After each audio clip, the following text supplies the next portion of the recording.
समय की बात है। वृषभानु स्नान करने यमुना नदी गए। वहां पर सुगंधित हवा चल रही थी। यमुना नदी में उन्होंने एक स्वर्ण कमल को देखा।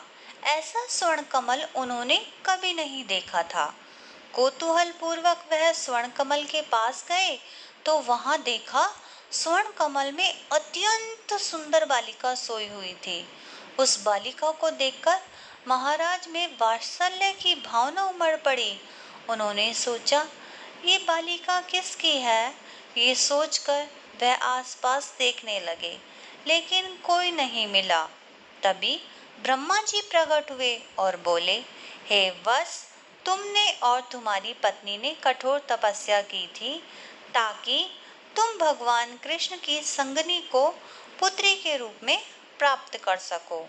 इस जन्म में तुम्हारी इच्छा पूर्ण हुई है। ये बालिका साक्षात भगवान की अंतरंग शक्ति है। माता लक्ष्मी का प्राकट्य भी इन्हीं से हुआ है। जाओ, इन्हें अपने घर ले जाओ और इनका लालन पालन करो। महाराज की खुशी का कोई ठिकाना न था।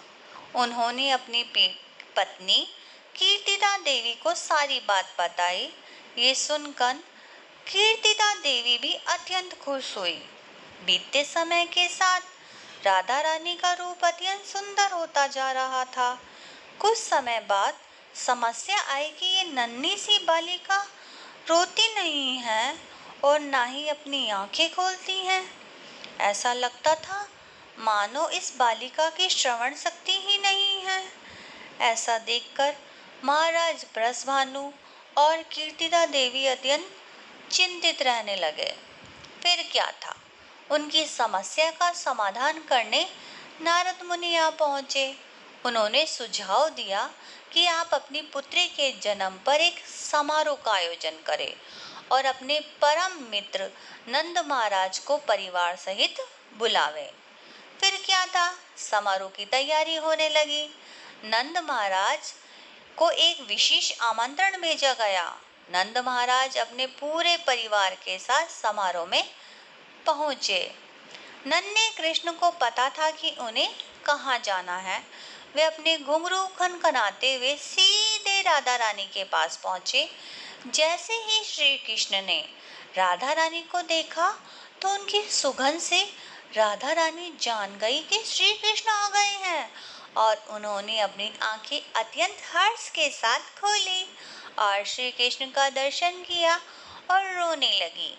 अपनी पुत्री को रोता देखकर और उसकी आंखें खुली देखकर महाराज वृषभानु और उनकी पत्नी कीर्तिदा देवी अत्यंत खुश हुई।